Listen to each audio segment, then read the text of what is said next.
শুভ দুপুর বন্ধুরা, কেমন আছেন সবাই? আশা রাখি ভালো আছেন। আমি ভালো আছি। আজকের এই ভিডিওটাই আমার শেষ ভিডিও। আমি আর ধর্ম নিয়ে কোনো কথা বলবো না, কারণ আমার কিছু শুভাকাঙ্ক্ষী আছে, সত্যিকার শুভাকাঙ্ক্ষী। তারা চায় আমি যেন এইসব কথাবার্তা না বলি, কারণ আমিও চিন্তা ভাবনা করে দেখলাম কি হবে এসব বলে। আর কারণ যে জাতি নিজেকে অপবিত্র মনে করে আর তারা পবিত্র হওয়ার জন্য গরুর গোবর প্রকাশ্যে খাইতে পারে, মিল্ক ইজ আইডিয়াল ফুড, দুধ হলো আদর্শ খাদ্য, আর এই দুধের চেয়ে বেশি দাম দিয়া গরুর চেনা কিনা খাইতে পারে, তাদেরকে বলে কোনো লাভ নেই রে ভাই।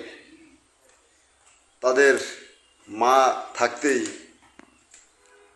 ওই বনের পশু মনে করেন গরুকে গোমাতা বলে।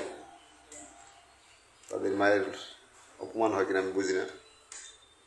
কেমন সন্তানরা এই ধরনের কাজ করতে পারে বা বলতে পারে, তাদের একদম নির্দ্বিধায় বলে ফেলে, কোনো দ্বিধা করে না, এবং তারা গর্বিত মনে করে এসব বলে। যাই হোক, আমি আশা রাখি শিক্ষিত মানুষের সমাজে আবির্ভাব হবে, তারা মুখ খুলবে, এই প্রত্যাশা রাখি। ভালো থাকবেন সবাই বন্ধুরা।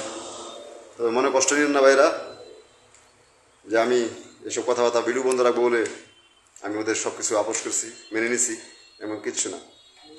আমি আমার জায়গায় স্টিল আছি। ভালো থাকবেন বন্ধুরা।